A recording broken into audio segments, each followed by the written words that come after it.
Now watch what happens when I hinge my wrists. The club head get farther from me or closer to me? Closer to me. A golfer who's got max hinge here at this point during the backswing typically would hit it the shortest.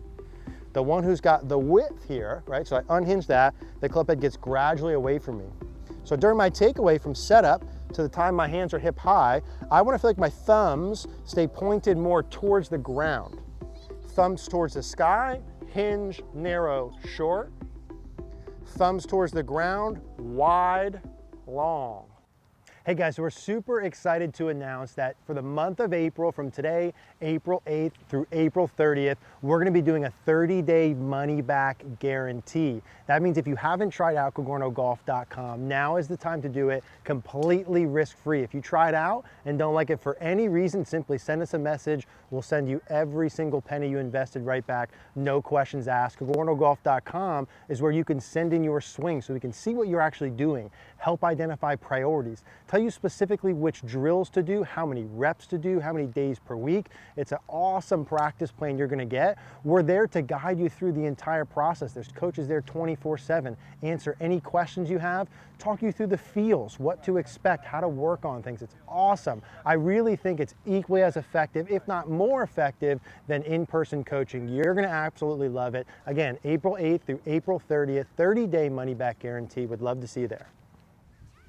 Hey guys, Eric out here at the Don Law Golf Academy at Osprey Point Golf Club. In today's video, we're going to talk about what I think is the most critical piece you can have in your swing for more distance. We're talking driver today, but this applies to all clubs. When I went back and looked at all of the all-time great drivers of the ball, they all have this key piece in. I'm going to show you what that is in a minute or two. As you guys are watching, if you could please click that like button down below, really help support the channel.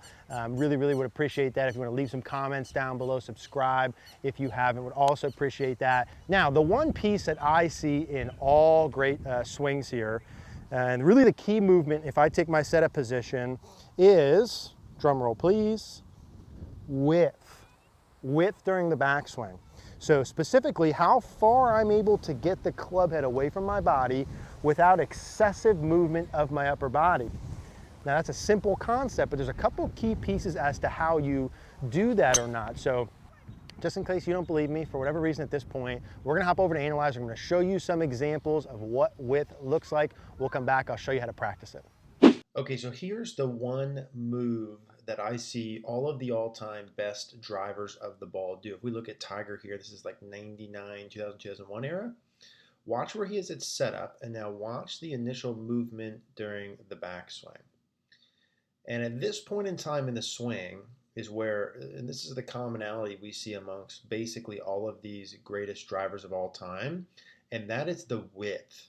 So watch this club head move, and by the time the left arm is parallel to the ground, that club head, so earlier than that, once we get about here, let's even look at it about here.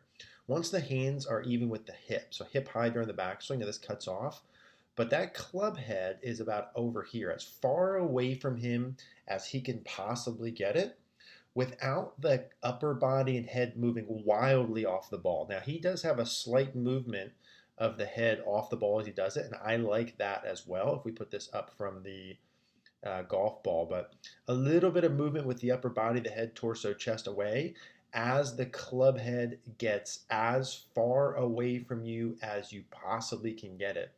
That means that the right arm stays wide. That means that the right wrist stays unhinged. And this is a commonality that you'll see against Tiger here, right? This is 99, 2000, 2001 when he drove the ball incredibly far and straight. You see the same thing with Greg Norman, Jack Nicklaus, Rory McIlroy. When the club also is close to left arm parallel, it's nowhere near 90. There's no early wrist set here. There's lots of width. So slight upper body movement off the ball, incredible width during the backswing. Now if we look at a more modern day long drive, right, we got Bryson. We look at where the golf ball is. Now watch his first movements back during the backswing. There's a slight movement with the upper body and head to the right, and then there's maximum width. So even here, look at how unhinged his wrists are, and look at how wide his right arm is, right? So very little fold. In fact, I think I have a better one of him even a little bit lower. I'll see if I can pull that up. But look at all these players demonstrating the same thing, the width early. So by the time the hands are hip high, very little hinge of the wrist, very little fold of the right arm. None of these guys getting it anywhere near 90 degrees with the driver. Now with the iron, it's a little bit different, but with the driver, to be able to hit the ball the farthest, there's the slight movement of the upper body, and there's getting the club head as far away from you as you can. Now, you don't want to have an incredible amount of upper body motion. I'll explain that more when we go outside, but you want a slight upper body motion to the right and then maximum width during the backswing. And let's see if we have one or two other good examples. Let's find a Rory. Okay, so here's Rory. So let's see the same motions. So during the backswing, there's going to be a slight little shift to the right. Not huge, just a slight one. And then maximum width. Look at here, again, hands hip high. The butt of the club's well away from his hip. The right arm is very little fold to the right arm. And the right arm and right wrist, there's very little hinge there. And so when we start to get back to left arm parallel then too, it's width, right? Look at the right arm. The club is still unhinged there without a massive movement of the upper body away. So all of these players demonstrate this really well. I like to use this example of Tiger really as the model if we're looking to have huge drives. And the same thing you'd see again, Jack Nicklaus, Greg Norman, Mickey Wright, any of the great long drivers you would use. Slight movement and then maximum width with the right arm and the right wrist. Let's talk a little bit about how you can put this in your own golf swing. All right, so there we saw width during the backswing. You saw some of those key principles. And guys, I would say there's two key parts to this. Now, I went ahead and just took an alignment rod to illustrate the purpose here. And this is how you can start. You can use your golf bag, stick, object, etc. I take my setup position. You can do the same here with me. And I want you to get the club head, and I'll show you how in a minute. I want you to get the club head as far away from you as you possibly can. Let's say by the time your hands are about hip high. Now, the key when you do this is I don't want your head and chest going with it. See, if my head goes to the right, I can really stretch back. This obviously ain't it, right? I don't want this when I go back. My head and chest will have a little bit of motion, but with a reasonably stable upper body, how far back can I get this club head? My chest remaining about parallel to the ground. Now what I did is I put a stick back there, and I'm going to use this for reference in my feels, and you can put a bag or object. I want it just outside your reach when you go back so you can have a visual for width. So like we saw those players, those are the two key movements. Now if I wanted to hit my driver really good, right, and I want distance, we look at those players, so a couple key fundamentals earlier. I'd say feet width, so get the ankles at or outside shoulders. I'd say you're looking for 7, 8, 10 degrees of tilt. So if you take your setup, put your hand on your right leg, tilt that down, get your fingers to your kneecap. So my head's preset behind the ball, right? Those would be good fundamentals for longer distance. But the key here is my movement off the ball. And for a long time, I didn't understand these differences between the irons and the driver. But what you see with all those great drivers here is width. So how we get that from here has specifically to do with our wrist hinge and the trail arm or right arm length. So the straighter my arm is and the less hinge my wrists are, like the Bryson example, he did this perfectly, like maximum width. He hits the ball kind of far, right? Completely unhinged with the wrist and right arm really wide. Now watch what happens when I hinge my wrists. The club head get farther from me or closer to me? Closer to me. A golfer who's got max hinge here at this point during the backswing typically would hit it the shortest. The one who's got the width here, right? So I unhinge that, the club head gets gradually away from me. So during my takeaway from setup to the time my hands are hip high, I want to feel like my thumbs stay pointed more towards the ground. Thumbs towards the sky, hinge, narrow, short. Thumbs towards the ground, wide, long, right here.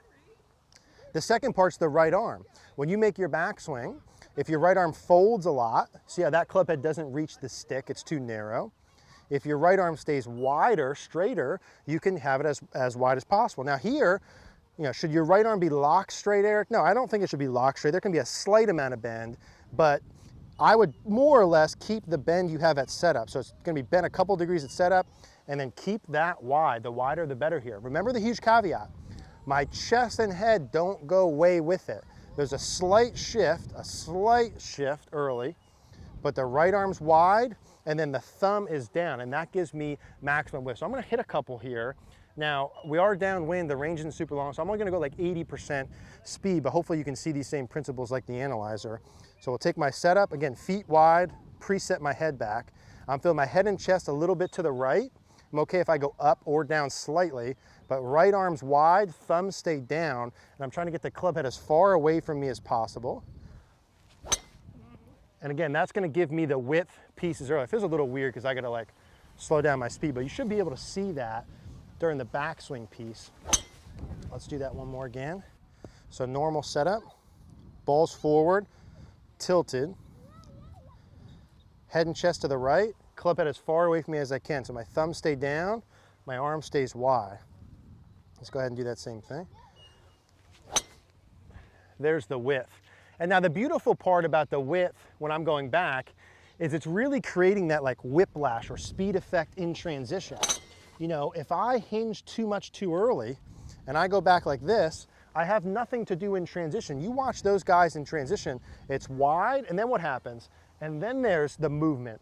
And that's where when I really feel like I'm doing this good, I feel like that club is really loading in transition, and I'm able to unload that speed past the ball. There's like a whip effect. It feels to me like almost like a late hit motion compared to normal. So I'm here, head and chest off it a little, lot of width early, and then I'm letting it, it's loading naturally and unloading naturally in transition. Again, I'll do about a 80%er. Head and chest off, unhinged, right arm wide, and that gives me that late hit sensation. So those are my little bunt drivers, but you guys can see in the analyzer when the players were doing them faster. So width when you go back, avoid an early narrow, okay, it's gonna be shorter. You get the width by having the right arm wide and the wrist unhinged. Slight head and chest movement to the right is good. Make sure it's preset ahead of the ball, preset behind the ball rather, with the tilt at setup. You do those pieces, you're gonna get the speed in the correct areas during transition. Now, if you guys like this, you wanna learn how to hit your drives better, we're also gonna show you another driver video where we talk more about speed. If you wanna hang out for that, would love to see you at cogornogolf.com.